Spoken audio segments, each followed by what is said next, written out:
Hello, it's Wednesday, which means it's time for live stream. We're really excited to talk to you today about cost of goods and outsourcing. This is topic, what, 3? We just keep rolling. That's right. That's right. We're rolling. Yeah. So if you're new here, we do these every Wednesday at 2 p.m. Central Time.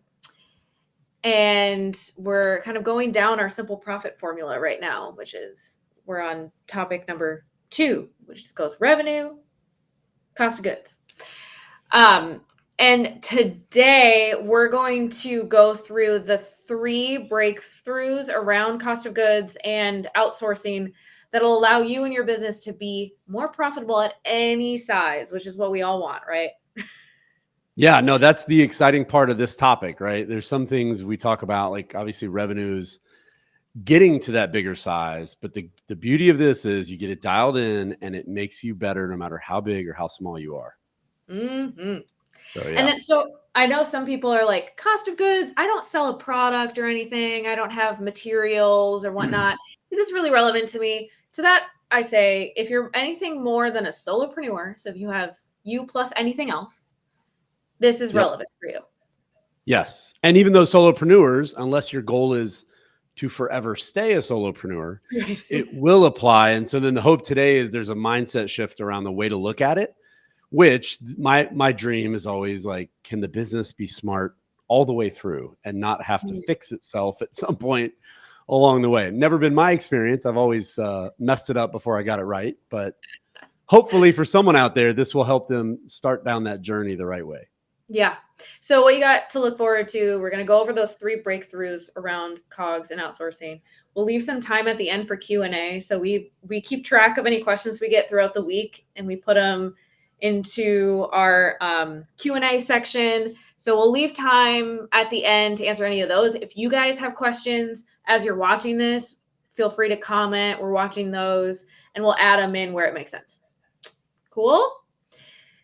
But first of all, let's all get on the same page about what is cost of goods. What is COGS? So we're all talking about the same thing. You want to give a little overview?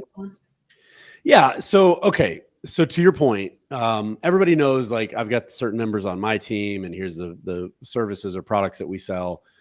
I look at it as simply as anyone who is outside your business or any service outside your business that's helping in the product you're delivering, product or service you're delivering. So it could be, a company that you hired to outsource a certain service. It could be like I have certain widgets that get delivered to me and then they go into my final product. It doesn't really matter which one that it is. It's just really any kind of, think of it as outsourced. It's a third party that is part of that ultimate deliverable to your customer. Yes. Awesome. And then, so I know, Colin, you have much experience on this. You've owned several businesses on your own. Can you talk us through what are some of the things you learned about outsourcing in those early days? Oh, the early days. Those were the rough ones. So, I think the big thing is, as I've always talked about, and I think it's all of our entrepreneurial journey, like it is a learning process, right? By no means do the things that we know at the end of the journey were they with us at the beginning. The whole point of the journey is we're learning along the way. And so, for me, when I first took over my business, I'd been there for about 5 years. When I took over the company, we talked last week, I've talked before about how I made a major change to the revenue and it dramatically reduced the revenue. And then I had to work on rebuilding it. But one of the early things that I did that was game changing, and it kind of started to enlighten me on this topic of cost of goods and outsourcing, was I started obsessing over every single quote and every single order. And so back in those days, I'm a little older than you, if you recall, Rachel. So back in those days, we had literal manila folders. And so the team would bring manila folders in my office and we would literally sit there and we'd have handwritten notes on, okay, here's the vendor we're going to work with on this. And here's the things we're going to buy from them. And literally like just scratching out the math of every deal, every quote, and what it would mean. And through doing that method, it slowly started to unearth some really big kind of foundational things that at the beginning I had no idea about. Right. And so it started to, ask the question, like, what should we be outsourcing? What should we do ourselves? And, we'll kind of get into more of that, the depth of that. But along the way, we learned a lot about like the way to look at vendors and the way to look at the different products. And then ultimately, as we grew and scaled, it was amazing because all of those hard fought early lessons came along for the ride, and our business was more profitable, easier to run, more successful because we scaled the right way. I mean, all of those things is what you want as a business owner. Yeah. And by no means, I mean, hey, I'm always the first to say, like, we messed up every which way you could do it before we figured anything out. So, I always say, like, I never had that mentor that was like, you really ought to do this instead of that. It was always like life was the mentor to beat me up and knock me on the ground. And then I'd get back up and finally be like, okay, that was stupid for like the third time in a row. What's the pattern here? And eventually we kind of started to figure some things out. Yeah. So, okay, everyone listening, take advantage of the long fought lessons from Colin. We're going to dial it down for you and make it a little bit easier. Maybe you don't have to learn the hard way. That's right. You only have to do it wrong once after you've heard our spiel. Yeah. So, okay. So if we boil down this entire training of this live stream right now into one thing that we want you to take away, it is that dialing in your outsourcing allows you to increase your profitability while you scale. Yes. Which seems, I feel like there would probably be some people watching that are like, really? Are you sure? It seems like there's some other things that you would want to focus on, but it's so huge. Oh, it's massive. Yeah, it really is. And like you said, I mean, it doesn't matter what size you are today or what size you're going to be in 5 or 10 years from now. If you get this figured out, because by definition, these outsourced costs are almost always a percentage of your revenue. If I can go from 20% down to 18%, that's 2%. It's 2% now, and it's 2% when I get to 10 million or 20 million. You can do the math on how big those numbers can get. And so it's huge. Every percentage you can carve out and every, amount you can make your life easier internally and more focused internally, it pays dividends all the time. I mean, it's just constant. All right. Are we ready to get to these 3 breakthroughs? I think so. Okay. I'm ready. All right. Breakthrough number 1. And I'm going to test something so that it shows at the bottom of our screen. Shout out to Victor for making this work. We're really excited about it. Victor's the man. He's behind the scenes making it happen. Yeah. Okay. So breakthrough number 1. Only insert your secret sauce. That's right. Yeah. And so go ahead. Well, no, I was going to say, talk about this. I know you have so many thoughts. Yeah. So it's kind of a silly term, but I always talk about secret sauce, and I don't know if everybody does. So it's one of those things that I want to make sure we're clear. So, if it's your secret formula, your secret sauce, it is the special thing that your company provides, right? We talked before, and here's the way that I like to look at this. We talked before about premium pricing. Anybody who's heard me at all knows that I'm like annoyingly focused on premium pricing. So anything that you can't put a premium price on is not your secret sauce. And so, so if you think about it, for all of us companies, there's things we do that we just feel like, well, I need to do this so that the customer's happy. We need to just keep this going. And then there's the things where we're like, that's where we shine. Like, that's why they come to us. That's why they pay us the big bucks. Right. And so to me, when you look internally, the goal is, if I can, in the perfect business, in the perfect scenario, I only have in-source resources, meaning my team, my facility, my whatever it requires to do the business, for the things that I can command that premium price, because everything else is a pass-through. And so I don't want to pass through where I'm stuck paying the payroll every week or every month. I'm stuck with the facility. Yes, making all those investments, right? Because there's risk associated with all of those. And so if there's something that you're doing in your business, and in some businesses, like let's say that you run a trade, right? And in your trade, you do the bulk of the work. Let's say you're a home builder or whatever it is, but you do a small number of custom homes and you do a lot of the work. But you say, look, no one's paying me extra. They're paying me a little more because the way I design the floor plan and the way we do some really nice work inside the home. But I'm just giving an example here. But the landscaping, like, it's an afterthought. There are people who can do it better than me. And it's not the secret sauce of like what makes my homes special. Then you should not try to have a little division of your company, internal resources committed to doing landscaping. And this kind of comes back to haunt companies because when you're early, you think it's cheaper to do it all myself. Yes. And that's one of those first traps that people fall into, right? Is like, well, it's easier and cheaper. I'll have more control. I'll do it all myself. But the reality is, if we're talking about the landscaping, there is somebody out there who like lives and dies landscaping. They wake up every day dreaming and thinking about landscaping. So if you learn about landscaping today, a year from now, are you going to be as good as they are? 3 years from now, 5 years from now, 10 years from now? And so that's the way to think about, only insourcing the things that are truly your secret sauce. Yeah, that's a really good way of phrasing it is if there is someone else that could be doing it better, you should find that person. Yes. Yes, because over time, your customers will notice, right? Yeah. They will.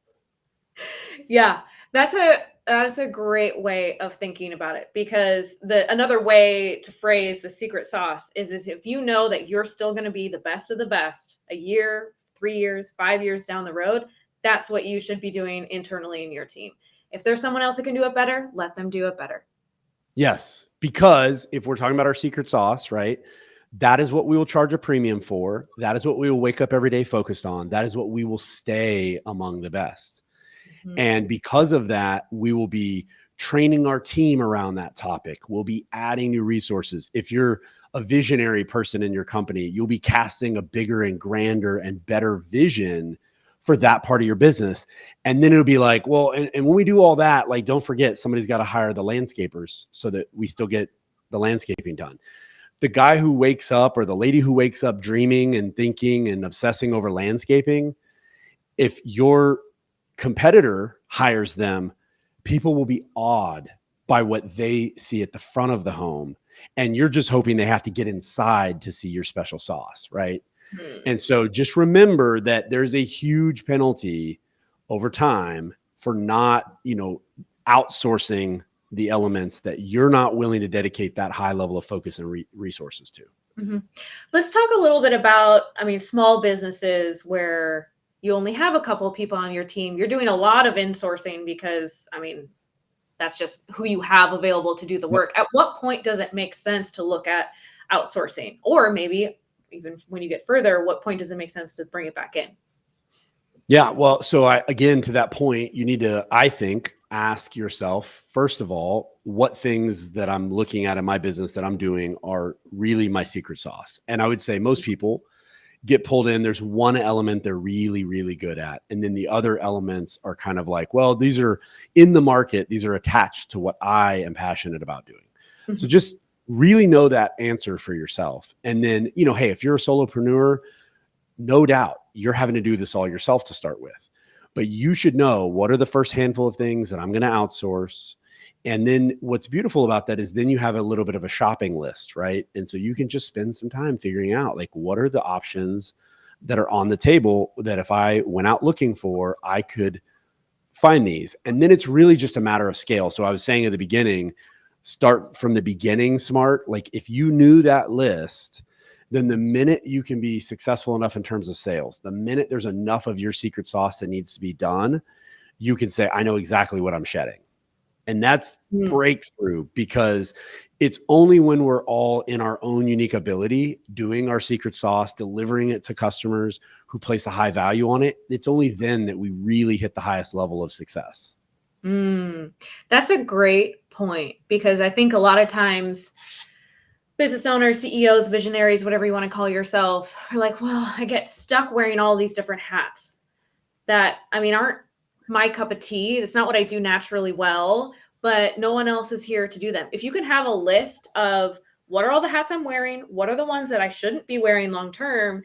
And prioritize them in terms of, all right, as soon as we have this number of sales, we look for someone else to do this. Yes. That just frees you up too as a business owner to understand, okay, these hats that I don't like, they're temporary. Yes. It gives you a light at the end of the tunnel, right? Yeah. And I think to that point, I think the business owner or whoever's helping run the business should have that list for themselves. And then you should have that list for the business as a whole. And then if your team knows like, hey, guys, we have to do this really well for now, but this is not our long-term vision, our long-term plan. But if we don't do it well enough to start with, we're going to get left behind. We're not going to grow enough to hit the levels where we can outsource it. Then that's a really powerful rallying cry for the team. Mm-hmm. Yeah. So we'll transition here to breakthrough number 2. Anything else you want to say about your secret sauce? No, just, again, define what that secret sauce is. And I just want to link it up again in everyone's mind is like, okay, my secret sauce are the things that I'm very passionate about, the things that we have a unique ability to deliver on, and therefore I can charge a premium price for. And within your business, you need to have that definition at all times and make sure that everyone on your team knows that definition at all times. If we're playing a little outside of that, okay, but let's know we're outside of it. Let's know right where that core exists. Yeah, love that. All right, let us go to breakthrough number 2, which is that COGS follows revenue. What does that mean? Yeah. So, as I kind of teed up a little bit earlier, but, as we were back in the old school manila envelope or manila folder days, and we were going through and we're scratching out our numbers and what we were really doing. And at the time, like I said, I was obsessed with fixing the company from a standpoint of we had to stop losing money first and foremost. And then ultimately those behaviors and traits built a company that learned how to make money.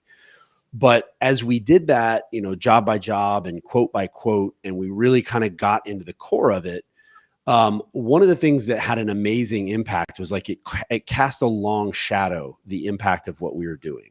In other words, if I fix the margin on a product by really focusing heavily on pricing and my COGS, then that new COGS percentage that I have, if I sell 10 times more of that product, it has a 10 times bigger impact in the future than it even has today, right? And for anybody out there, most of us, there's a core set of products or services that you sell over and over and over again. So fixing this COGS, it creates a future path to profit that would not exist if you don't fix it. And the bigger you get, the bigger the benefits get. And so it just is like the ultimate win in the long run. Yeah. So I feel like you've said this before, but you can outgrow bad rent, but you can't outgrow bad COGS because it's just going to keep growing with your revenue. Yes. Absolutely. Yeah. And it's funny because, you'll hear and you can pick up any kind of book on how to do better with your finances as a business. And they all are obsessed with like, maintain your costs, keep your overhead low. And don't get me wrong, we're going to talk about overhead. I'm passionate about that as well. But I feel like what gets lost in the shuffle is the fact that there is one percentage that it's like a, stalking horse. It's like haunting your revenue at every step. And that's your cost of goods. And so whatever discipline and behaviors that you've earned in the past are coming with you wherever you're headed. And so earn the good ones, work hard enough and really have that appreciation for it. Because a lot of places, if you've got the capacity and the space, you could double your revenue and your rent's still the same. Mm-hmm. But what about if your costs are still the same and they were bad in the first place? Again, to your point, what you said, you can't outrun bad cost of goods and bad outsourced behavior. Yeah, that's so good. And then, the other thing is cost of goods makes your operations even more cost effective, but without compromising the customer experience. So from the customer or client perspective, they're still getting an A experience. This is all great, but it allows you to really narrow in on costs from your side. Yes. Yes. And to your point, that better ultimate experience, it's a business, it's more efficient and profitable. And I was using the analogy earlier of like a home builder. That's why the vast majority of big builders in this world become general contractors, and they have subs for everything, Mhm. because their secret sauce is actually designing and managing large scale projects. And the Mm, minute they cross over into that realm, they've realized that, like, well, I used to think this was my secret sauce, but man, then I found a company even better than me and they can do it for a similar price. Like, no brainer. yeah. And so, yeah, it's game changing in terms of the efficiency and the ability to really hone that focus. And it's amazing that, as people go through that process, the the efficiency not only works as you grow, but if the more you outsource, the more you can actually take a dip and not lose money. Yes. And that's a really powerful part of this. If you're a company, and I own companies that have volatility in their revenue, in other words, they're not recurring revenue, they're not, this month is last month plus 2% kind of models. If they go up and they go down, then this not only helps benefit you if you get really efficient on the way up, but it helps protect you on the way down. Yep. As opposed to if you have, I mean, your entire delivery is W-2 employees, they're going to stay around even if you have a month or two dip, unless you make a drastic change. If it's outsourced and you're paying them for what they're delivering or by hour or something, if you have a slower month, your costs go down as well. Yes, yes. As we've talked about that, thinking back to the simple profit formula, what we're really talking about here with cost of goods is variable cost. Mhm. So the beauty is that it's variable dependent on your revenue. And to your point, team members aren't. I've never found a happy team when I've offered to only pay when the times are good. So, it turns out they still have bills every single month. That's funny. Oh, yeah, it's a big thing to know that COGS follows revenue. We're Yep. gonna dive into breakthrough number 3. Any last thoughts? No, no, I think we kind of talked about it, is get lean and mean and then scale up right. All right. Breakthrough number 3. Shop your vendors. Now, this sounds a little bit like, well, duh. Of course, you want to shop your Yeah. vendors, but we Yep. have specific advice on this. Like, what should you shop your vendors for? Yeah. So, one of the mistakes I made early on was that we were a smaller company and we had really one or two key vendors that knew our business. They've been working with us for a number of years. And frankly, they weren't that great, but we tolerated them because I had this false belief that, number one, I had a false belief that I could only, command a certain level of quality because I was a smaller firm. And that's not true. There is somebody out there who is dying to have you as a customer, right? And they've already gotten some of these things we're talking about figured out. They're already really focused in their secret sauce. One of my favorite things when I'm talking to a vendor is if they say, "Yeah, no, that's great. We don't do that." And I'm like, "Wait, what? Excuse me? Like, what do you mean you don't do that?" And they're like, "No, we've really figured out that this is what we're really good at. And Mhm. so we can make some connections to introduce you to people who can help you with that piece of the puzzle." Like, what an amazing sign that the vendor has figured out who they are as a company and that they're going to be a stable, predictable partner in trying to do business together, right? Yeah. That's a big one. It's funny. And It's so, almost like you're looking for vendors who have really gotten the hang of breakthrough number 1, which is only insource your secret sauce. yeah, it really is. And the hard part is, a lot of times as a smaller company, you're dealing with other smaller companies. And so you get this, everybody has this misconception that, like, if somebody's willing to pay me for it, I have to say yes. And so companies get really good. We've kind of talked about that, the right product and customer mix.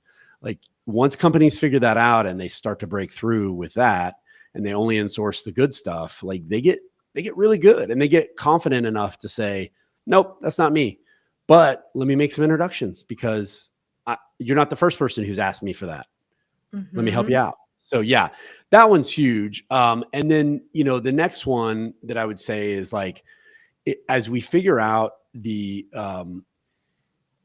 dealing with these vendors in a way that if I go to them and I am looking for, excuse me, if I'm going to a vendor and I'm kind of barking up the wrong tree, I know they're actually going to be really upfront with me and tell me, like, that's not it. Don't, Yeah. that's not what we're looking for. So I've, again, That's learned that better a too really hard way. than if you find a vendor who's just going to say yes to whatever you need, they might say yes to something that's not their specialty, and that means that your quality, your deliverable is going to suffer. Yes. Yes. And going back to our other example, when you end up being the general contractor, let's say in that scenario, you're not hiring the same person to do the electrical and the plumbing, right? Like you are then going to companies that are specialists who have figured out their secret sauce, who are doing this the right way. And that's huge.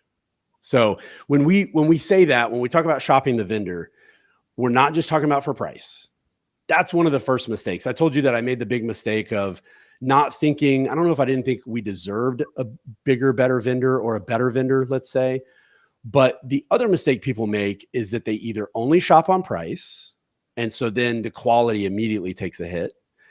A lot of times they're shopping on price and they're finding something that somebody's not very good at, or the company's not very healthy. They're selling on price. They haven't really figured out pricing yet. And so they're selling just to get your business. And then they're going to give you the kind of service that you've paid for. And the other big mistake is when they think like, I have to go to the biggest name brand out there. Like I have to go find the biggest name with the most marketing, and they must be the only ones who've got this figured out. And I find kind of the opposite. Like I want to find that little specialist who's really good at the one thing that I need. And they work as partners with their customers and really take pride in what they do. Mm-hmm. Yeah. So when we say shop your vendors, we're talking about obviously for price, but also what capability and what specialization they have. Yes, absolutely. Mhm. Awesome. Let us do a little summary of our 3 breakthroughs here. So, because it's been a little bit since we talked about the first one. So, breakthrough number 1, only insource your secret sauce. Breakthrough number 2, COGS follows revenue. And so, the more efficient you are with your COGS, the better that becomes as you scale, and the better it protects you if you have some low months. And then breakthrough number 3, shop your vendors, not only for price, but for specialization, what capacity they have. Yes. Mm-hmm. Yeah. And I know, Colin, you've learned these all the hard way.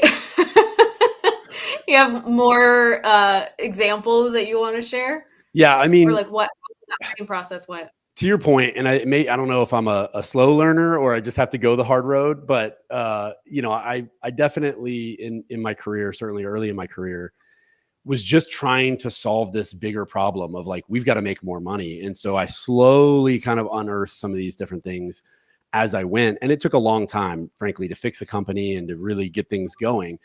But as we created this kind of framework of like, how do we look at cost of goods, insourcing and outsourcing, and then get the team engaged in that, like it's really life-changing. And I'll tell everybody out there, it's like, start where we left off, right? Like start with what we're talking about today as your starting point, and it will completely change the game, because I had to slowly learn these different lessons as I went. And so I lost the benefit of if I had started with them all, straight to begin with. And, what's cool about that is now when when I'm looking at one of my other companies or we're talking to, a client, we have the benefit of this knowledge right out of the gate. So if we say like COGS aren't where we want them to be, or, hey, no one's really focused on COGS recently, or insource, outsource, we dive right in with a really direct set of questions around like, well, okay, are we actually outsourcing things that aren't our secret sauce? What kind of company are we really, right? Like, have we really vetted our vendors? Do we know? And what we'll find, humans, we're creatures of habit. And so there's a lot of like, well, we've always done it that way mentality, especially in this part of the business. And so I would just challenge everyone to, you have a set of criteria here, a framework, like change your mindset around the significance of this. Stop just going through the motions and really deep dive and ask those questions. Yeah. So if you were, and you touched on this a little bit, if you were talking with someone that you've never talked to before and they're like, oh gosh, I cannot figure out COGS. Maybe it's a client, maybe it's a new business that you're interested in. And where would you encourage them to start? Would it be maybe defining their secret sauce? Like make sure you have that defined first? Absolutely. Absolutely. The very first thing is like, who are you as a company, right? And that's where like, use the language that I was saying earlier of like, okay, if you're going to build one custom home, you're going to try and do it all yourself. And it's the temptation's like, well, if I can get the tools and hire some labor, like I'm doing it. But at some point you become like a custom home builder who builds a bunch of homes. And then it's like, well, we don't do landscape anymore. And I can't do roofing because I mean, oh my gosh, I can negotiate that down, found a great vendor. It's as cheap as I could do it myself. Why would I bother? At some scale, there's a general contractor who has determined that their job is not to do any of the trades. And what's interesting is they've even gotten out of the game of saying like, well, I'd save a little money if I would just, it's like, no, I'm out there applying my resources to getting more big jobs, managing them well, financing them well, doing it the right way, and really shed that non-secret sauce. So I think the very first thing is ask like who you are and what can you justify a premium price for? And for everything else, you start to list like, okay, what's my plan? And that's to me where it really, really begins. Yeah. Oh, that's so good. So that's what we have with cost of goods and outsourcing. Any last thoughts that you want to put in before we go into Q&A? Just don't overlook your COGS. Don't do it. It's always such an afterthought. I get it. Like I've been there. You're like, okay, that one part of the business works already. Screw it. I'm not going to keep. It's like, just remember, it's following you. It's like, it's your shadow. It's following you wherever you go. Like get it right, get it lean, get it mean. The smaller you are, the better. And then let it scale up profitably with you. Yeah. Yeah. And let it protect you in case you have some slow months. Absolutely. Cool.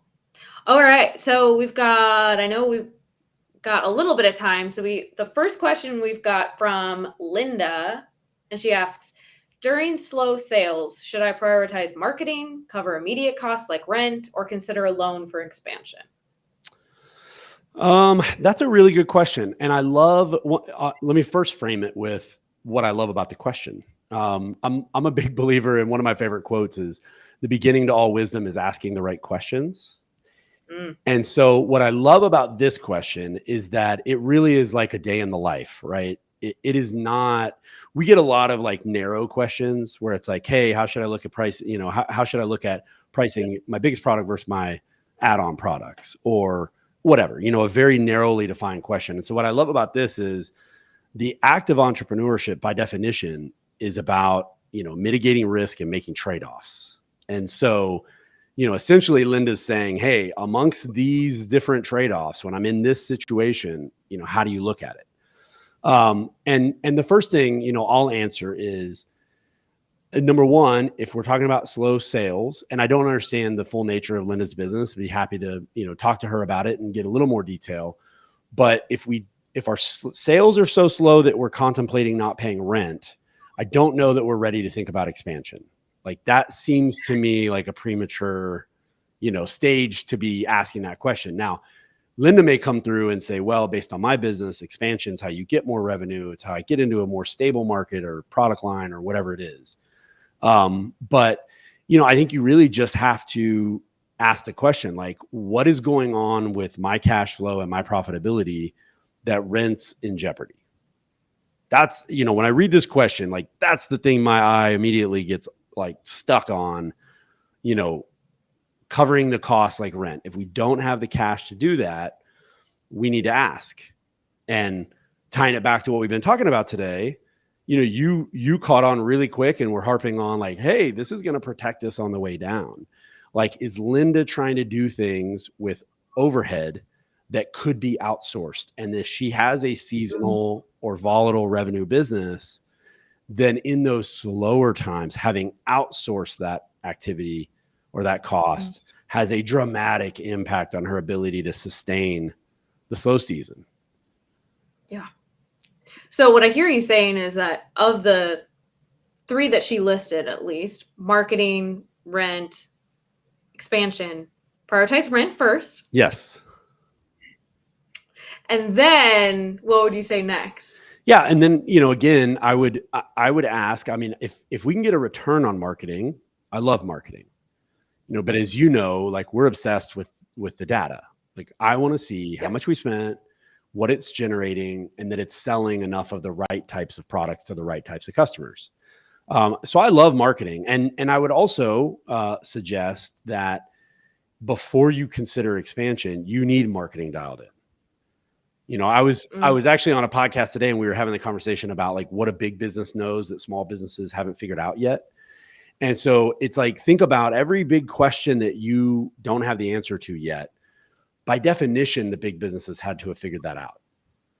Now the world's changing, so the answers keep changing. And so sometimes we see big companies stumble in the innovation of what the next round looks like. But one of the things they figured out is how to monetize marketing spend. Like they have figured out how to get that down to a science. They don't dabble in markets that aren't big enough to support their goals. They don't, they're always dabbling in the marketing on like little fresh ideas, but they know the core of what works and they just keep going more and more and more after that core. And so, Linda, if you haven't figured that out, if you don't know how to successfully market your business, start there, get that figured out, overcome some of the slow times that you're in now. And then kind of like we said with cost of goods, where it scales up with you, you now have a model that you can take into an expansion.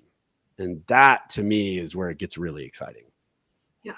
And it's funny that we talk about this because next week, our topic is sales and marketing. Sales and marketing. Hey! Yeah, no, it's a really good primer for that. And obviously we'll talk a lot about the data and that piece, but yeah, absolutely. Mm-hmm. So if this is a question that you have about, I don't know how to dial in sales and marketing. I don't know if it's working, all of that. Tune in next week, next Wednesday, because we're going to go through that. Yes. And it'll be good. Yes. And the other thing I will add on for Linda's question is if you're a mature enough business, if you've been around for a period of time, if you've made some money, one of the things I recommend for any business that has almost any volatility in their revenue and in their seasonality or whatever it is, you probably need a line of credit. Like if we need to ask the question is, are we talking about borrowing money or not being able to cover rent because there's a cash flow kind of roller coaster that's happening that has natural ups and downs? Or is it because we're slow, we're not making money, and therefore we're running out of cash? Those are two totally different things. And so for a business that goes through the ebbs and flows of cash flow, but is ultimately sustained profitability, then, a line of credit is great. What I'm always cautious to say is, do not lie to yourself and you're covering up losses with borrowed money. Like that is a dangerous game. No matter where you got that money from, that is a dangerous game, whether it's friends and family investors, whether it's the bank, whether it's the credit card company, whether it's your personal bank account, like wherever that money's coming from, do not just make a habit of covering up losses and telling yourself it's just a slow stretch and then we're going to be great. That is tricky. Yeah. Cool. Well, I think that's what we got time for. Linda, thanks for submitting that question. We will see you all next Wednesday at 2 p.m. Central Time for Sales and Marketing. Look forward to it. See you then. Yep. Bye.